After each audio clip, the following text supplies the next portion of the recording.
bagi video ini ialah: pertama, memupuk kesedaran tentang kemalangan jalan raya. Kedua, melatih murid untuk berfikir bagi mengaitkan peribahasa yang sesuai untuk digunakan dalam video ini. Ketiga, memberi ruang kepada murid untuk berfikir secara kreatif dan kritis berdasarkan video yang ditonton.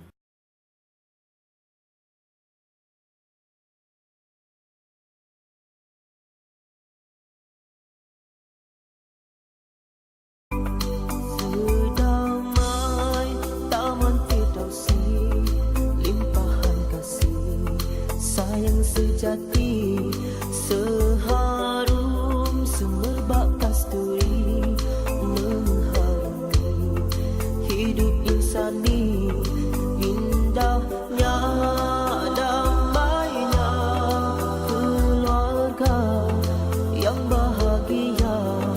Itulah idaman impian setiap insan yang dahagakan belayan serta kasih dan sayang. Ketika insan lain berbahagia bersama keluarga, namun kita masih meniti titian ragu. Tahu tak ku rasa kerana hatiku melonjak sama, ingin berjumpa sanak saudara yang selalu bermain di mata. Berikut merupakan sedutan video Yaya pergi bersia-sia bersama Tok Abah dan adiknya. Apa kata Yaya dibawakan khas oleh Quick Finance House. Semua dah masuk? Dah Tok Abah.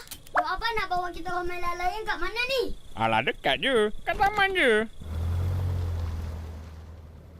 Tok Abah, tak pakai tali pinggang keledar ke? Alah, dekat je. Tapi Cikgu Timi cakap dekat pun kena pakai. Atuk bawa pelan je. Oh, kucing boleh. Oh, break. Atuk okey ke? Uish, nak tercabut jantung Atuk. Korang okey ke? Kurang okey tu. Alhamdulillah, Yaya pakai tali pinggang keledar, jadi Yaya okey. Itulah. Atuk akan ingat pakai tali pinggang keledar bila-bila masa je lepas ni. Alhamdulillah tak ada benda buruk yang terjadi. Sebab tu kawan-kawan kena ingat, pakai tali pinggang keledar setiap kali naik kereta. Walaupun tempat yang kita nak pergi tu dekat je, keselamatan harus diutamakan. Pesanan tadi dibawakan khas oleh Quick Finance House. Berikut merupakan kesalahan-kesalahan yang dilakukan oleh pemandu di jalan raya. Saksikanlah.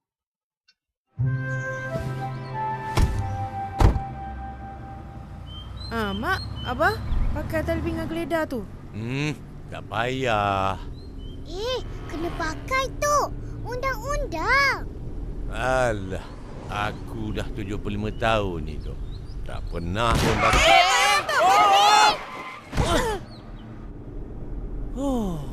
Aduh. Ya Allah. Pakai tali pinggang keledar. Pakai. Undang-undang untuk semua, tidak kira tua atau muda. Kemalangan tidak mengenal usia.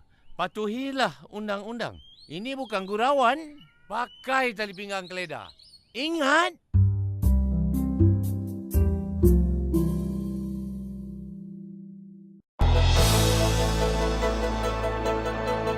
Hentikan, oh hentikan kemalangan di jalan raya. Hentikan memandu dengan laju, takkan lari tempat yang dituju. Hentikan, oh hentikan kecuaian di jalan raya. Hentikan memandu secara bahaya.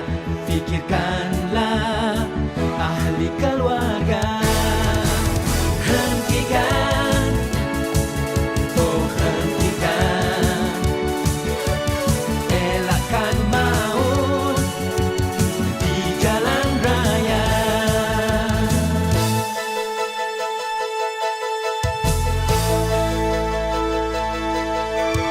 Hentikan memotong secara bahaya.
secara bahaya.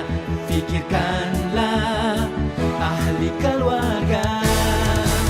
Hentikan, oh hentikan. Elakkan maut di jalan raya. Sampaikan salam buat semua.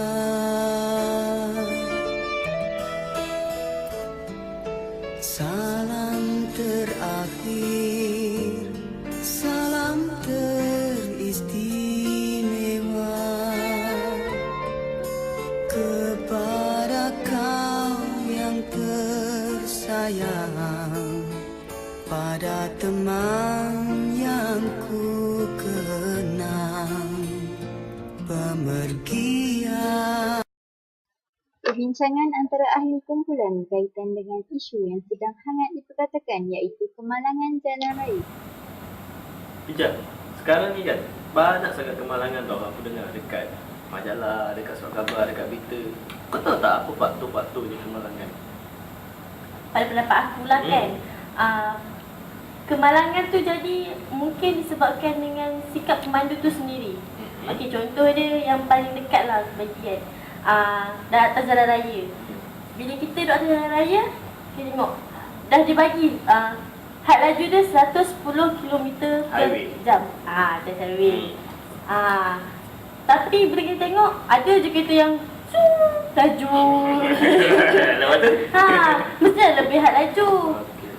Diorang ni tak patuh peraturan jalan raya yang dah dibagi, yang dah ditetapkan. Undang-undang tetapkan banyak mana tapi diorang tak ikut pun. Benda tu bukannya pada diri diorang sendiri, tapi bila ada pemandu lain pun mesti akan terkena juga. Oh, kalau macam aku cakap keadaan struktur jalan raya tu boleh dikaitkan dengan faktor tak? Boleh. Sebab jalan raya kan sekarang ni macam banyak lori-lori besar lalu. Bila orang lalu, keadaan struktur jalan raya tu mungkin boleh berlubang, sempit. Macam kenderaan berat lalu lah. Yelah. Benda tu menyebabkan struktur jalan tu tak betul. Lepas tu pengguna jalan raya ni pula ada kalanya bawa memandu kenderaan tu tanpa mengira, orang kata apa? Mengira orang lain. Nak menolong je. Laju je. Pentingkan diri sendiri lah. Yelah, pentingkan diri sendiri. Okey. Lepas tu bagi akulah, sepatutnya kerajaan perlu ambil orang kata apa? Inisiatif lah berkenaan dengan struktur jalan raya ni. Sebab benda tu boleh menyebabkan orang terbabas. Lepas tu yang kadang penunggang motosikal kan? Yelah. Diorang kan bukannya nampak pun. Macam aku lah berkongsi pengalaman kan, rider. Kadang-kadang bila hari hujan tu, keadaan jalan raya kita tak nampak tau. Ada air ke, tak ada air. Ada lompak ke, tak ada lompak. So bila dalam hujan nak cepat nak laju, itu agak membahayakan lah. Kalau kita tak nampak lubang tu. Biar lambat selamat. Jangan nak menolong je, nak pergi tempat tu. Lagi-lagi, cuba apa lagi? Apa lagi yang kau rasa faktor ni? Mungkin kita boleh kaitkan dengan keadaan kenderaan tu. Contohnya macam kita nak pergi jalan jauh tapi kenderaan tu tak diselenggarakan dengan baik. Tak tengok tayar. Maintenance kereta. Yelah tu, betul lah tu. Tayar ada, minyak, air. Benda tu kena. Ya betul. Brake paling penting. Kalau tak ada brake, bahaya. Biasa macam yang kita dengar aksiden bas-bas kat genting. Jalan yang itu struktur jalan tu. Itu faktor struktur jalan ke, faktor kecuaian ke, faktor kenderaan? Struktur jalan boleh, kecuaian boleh, kenderaan boleh. Okey, struktur jalan kita boleh tengok jalan tu bengkok-bengkok, ada seko yang tajam. Jalan tu, struktur jalan tu dekat dengan gaung. Keselamatan tu kurang ditingkatkan oleh pemandu. Ya. Lepas tu kelalaian, kadang pemandu ni dia mengantuk. Tak pakai tali pinggang. Tali pinggang dia tak pakai. Benda tu yang menyebabkan berlakunya kemalangan. Dia bukan menyebabkan nyawa dia seorang, ramai lagi. Macam kita dengar yang aksiden berita bas dekat Genting tu.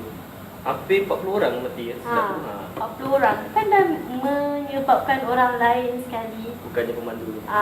Sepatutnya perlu apa orang kata diperbetulkan, diberi penekanan kepada pemandu-pemandu ni supaya lebih berhati-hati, lebih berhemah memandu sebab ada nyawa lain yang diorang kena jaga juga, bukan nyawa diorang je.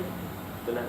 So jadi maknanya kalau kemalangan ni kita tak cerita daripada aspek pemandu aja lah. Kita banyak faktor. Pemandu, kenderaan. Macam saya cakap tadi lah. Susu jalan. Okey. Itu je lah rasanya. Itu je. Nanti kita boleh tanya, kita akan tengok lagi pendapat rakan-rakan kita lain lah. Yelah, macam Kak Alina kan. Pasal apa? Dia punya langkah pencegahan. Lepas tu kesan dia. Yes, betul. Kesan apa yang akan terjadi bila kemalangan ni berlaku. Kemalangan ni berlaku lah. Macam mana kita nak atasi. Ya, nak atasi langkah-langkah dia lah tu. Okey. Tadi kan aku dengan Pija dah cerita pasal faktor kemalangan. Adalah Pija bagi tadi kecuali sikap pemandu tu sendiri. Lepas tu keadaan berjalan. Yang satu lagi dengan keadaan kenderaan. Ni aku nak tanya kau pula lah. Tanya lah. Lepas kita macam mana kita nak atasi kemalangan tu? Langkah-langkah lah. Langkah-langkah dia banyak sebenarnya. Ada kita boleh yang kita semua tahulah selalunya kita buat apa? Mestilah kempen kan yang awalnya. Kempen keselamatan jalan raya. Jadi kempen ni kerajaan memang dah pernah buat, tapi sepatutnya kita sebagai pelajar kita boleh bagi kita punya pendapat kita. Kempen ni jalankan secara berterusan, bukan hanya berkala. Akhirnya jangan hanya sekadar hangat-hangat tarik ayam. Kita buat follow up lah. Yelah, teruskan. Jangan renew. Kalau sekarang mesti bila orang nak sedar kan, sekejap dia sedar, lepas tu buat lagi. Sedar, buat lagi. Macam mana benda tu nak diatasi kan? Okey. Faham. Contohnya kerajaan bolehlah mengedarkan risalah ataupun pelekat kenderaan kepada motosikal yang terutamanya mereka ni, motosikal ni kan penunggang ni kebanyakan yang baru menunggang setahun jagung lagi. Kiranya dia orang tak sedar tentang keselamatan raya tu. Mereka akan bawa laju lah selalunya kan. Pelekat tu macam mana? Pelekat tu maksudnya kita pelekat tu berhati-hati jalan raya ke? Pelekat pemantul cahaya ke? Pelekat peringatan ke? Tapi kalau bagi awak pula pelekat tu kalau macam untuk kenderaan biar yang pantul cahaya. Maksudnya bila dalam keadaan yang gelap, selalunya penunggang motosikal ni tak berapa nampak kan. Kita sebagai pemandu kereta tak nampak yang ada penunggang motosikal kat tepi kan. So macam baik letak benda pelekat yang boleh bantu saya. Bila kena cahaya kita kata itu motor. Aku ada pengalaman kan, macam kita driver, lepas tu sebelah kita penumpang. Bila kita duduk dekat bahagian penumpang tu, kita akan nampak keseluruhan tau. Maknanya kalau ada motor ke basikal, tapi bila kita duduk kat side driver, kadang-kadang motor tu kita tak perasan, betul tak? Blind spot. Kita sendiri macam ada motor. Tapi kalau kita duduk kat tempat perempuan, nampak je semua. Aku dah kacau. Tak apa cerita lepas tu. Okey, kiranya kita buat langkah tu supaya kita tak sesat dahulu pendapatan, kemudian tak guna. Macam tu lah kan. Jadi kalau jadi, mana boleh nak undur balik? Telajak perahu boleh diundur. Telajak perbuatan buruk padanya. Boleh lah. Kedua, kita ada juga kerajaan juga boleh menguatkuasakan undang-undang. Undang-undang sejarah dah ada. Tapi kita tingkatkan lagi. Ketatkan lagi. Contohnya macam kita banyakkan lagi kamera perangkap kelajuan dekat terutamanya highway. Highway itulah dekat tempat-tempat yang memang selalu berlakunya kemalangan. Kat situ lah kita pasang perangkap banyak-banyak. Aku suka cadangan tu. Kayaknya supaya bila orang terperangkap je sampai banyak, maksudnya mereka akan lebih berhati-hati bila sampai kat. Tapi kalau macam apa kata kalau kita letak sepanjang jalan, sekurang-kurangnya tak adalah macam dekat tempat tu je dia orang buat perlahan. Bila tempat lain sama juga lah tu. Dia macam ada satu tempat dekat KL tu. Kalau korang lalu kat kawasan tu, bila dia satu tempat tu selepas selepas Bangi ya, dekat situ semua kereta akan berlahan. Sebab kat situ ada AES. Kira macam tak berbalik nak lah. Orang dah tahu dia AES kat situ. Kat situ je. Betul, lepas kabel orang akan laju balik. Yelah, macam tak berguna jugalah benda tu. Kita dah labur duit dengan banyak untuk benda tu, tapi benda tu tak berfungsi. Kita kena cuba kaedah yang lain lah. Kemungkinan benda tu berfungsi bagi orang yang tak pernah lalu kat situ lah.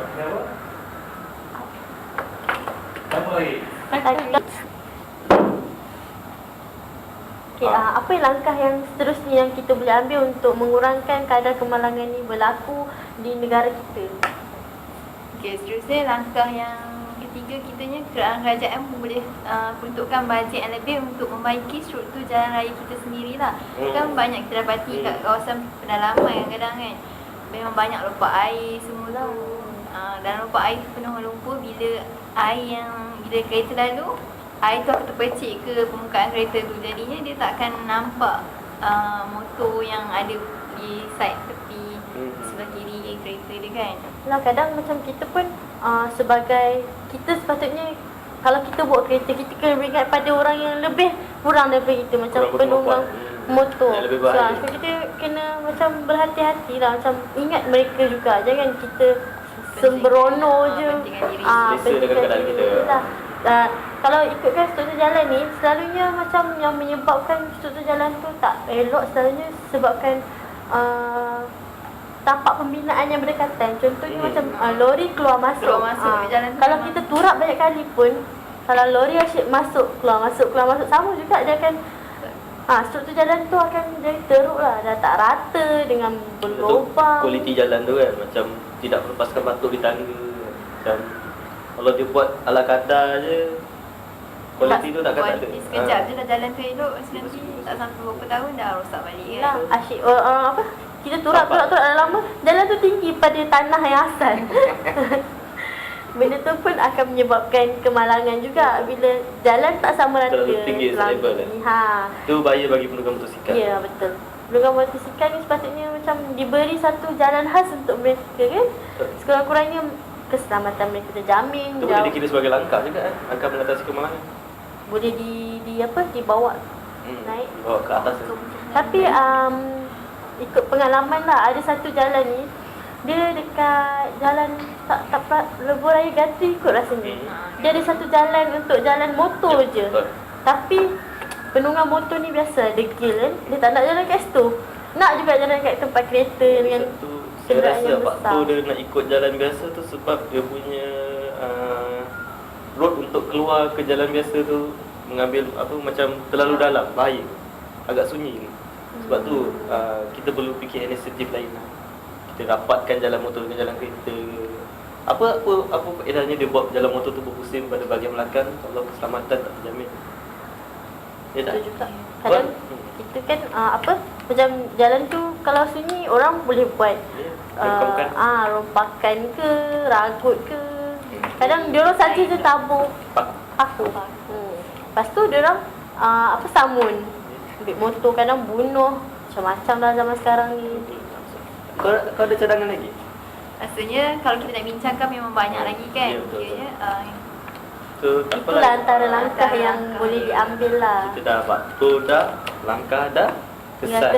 Kesan je lagi. So kita akan bincangkan lah. Kita akan bincang nantilah.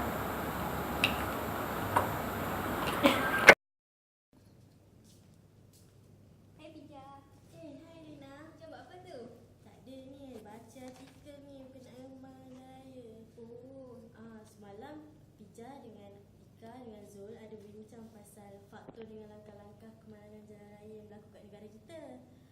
Jadi hari ni Lina dekat sini nak tanya lah Lina pasal kesan-kesan kemalangan jalan raya yang berlaku dekat negara kita ni. Apa pendapat Lina tentang kesan-kesannya? Kesan kemalangan jalan raya? Dah korang dah bincang pasal faktor, pasal langkah. Mesti ada kesan kan kemalangan jalan raya ni. Rasa kan kesan ni banyak. Kesan terhadap individu, kesan terhadap masyarakat, keluarga dan ada juga kesan terhadap negara. Salah satunya ialah kesan kemalangan jalan raya ni ia akan mewujudkan kesedaran pengguna jalan raya yang lain untuk lebih berhati-hati di atas jalan raya. Tahu tak macam mana? bagi pendapat aku lah, kesedaran ni mungkin boleh bila kita tengok kemalangan yang menggerikan berlaku, mungkin kat situ akan timbulkan kesedaran kepada diri kita untuk takut bawa laju ke. Betul tak? Betul lah tu. Macam kalau kita dah tahu kemalangan jalan raya tu akan berlaku, contoh macam kat kawasan yang Selekor Tajan, tempat-tempat yang berbahaya, kita tahu tempat tu selalunya ada kemalangan jalan raya. Jadi sebagai pengguna jalan raya yang prihatin, kita kena berhati-hati lah di tempat yang strategik untuk berlakunya kemalangan jalan raya. Kawasan yang dah dihinkan yang selalu berlaku kemalangan jalan raya. Jadi dari situlah kesedaran akan timbul. Yalah, macam pengguna jalan raya ni akan rasa yang lain lah yang belum pernah mengalaminya. Dia akan rasa takut, rasa gerung. Macam yang Pija cakap tadi. Dan akan jadi inilah macam apa orang kata, dia bila tengok benda tu jadi depan mata, baru dia akan sedar. Dia akan lebih berhati-hati di kemudian hari. Okey, seterusnya apa lagi yang kita boleh tengok apabila berlakunya kemalangan ini? Kesan-kesan lagi. Kesan lagi? Kesan nak lagi ke? Ya, nak lagi. Okey, kalau yang lain lagi mungkin akan kesan yang paling kritikal lagi akan meragut nyawa dan akan ada kecacatan yang berlaku pada individu yang terbabit dengan kemalangan jalan raya. Yelah, contoh macam kita tengok kalau orang accident ni kadang mata kaki lumpuh, tak boleh kerja. Itu lebih kepada kecacatan yang apa orang panggil? Tekan. Dia tak boleh kerja kan, siapa nak sara bini dia. Kalau tak boleh kerja, jadi kesan kepada keluarga akan susah nak mencari punca pendapatan tu. Kira dia berkait lah kan. Berkait, memang semuanya akan berkait kesan macam kalau terhadap individu tu akan berkait dengan keluarga, masyarakat. Kalau yang ada yang lebih dahsyat lagi tu sehingga meragut nyawa. Meragut nyawa lah orang yang accident tu, orang kemalangan tu. Rasa susah sangat nak cakap ni. Malu. Okey, seterusnya ada tak lagi kesan-kesan yang boleh orang kata akibat kemalangan jalan raya ni, yang kesan selain daripada dua kesan tadi? Kesan tadi kita dah bagi kesan terhadap kesedaran individu, terhadap keluarga, yang melibatkan keluarga. Jadi itunya kita bagi kesan yang terhadap negara. Apa contoh? Contohnya macam akan menyebabkan negara tu rugi. Sebab boleh ceritakan dengan lebih lanjut sebab tak orang faham bila negara tu mengalami kerugian sebab kemalangan. Sebab kemalangan, maknanya kalau berlaku kemalangan tu disebabkan salah satu faktor dia. Ada tak bincang tentang faktor struktur jalan raya? Struktur jalan raya. Semalam kita ada macam punca berlaku kemalangan oleh sebab struktur jalan raya tersebut.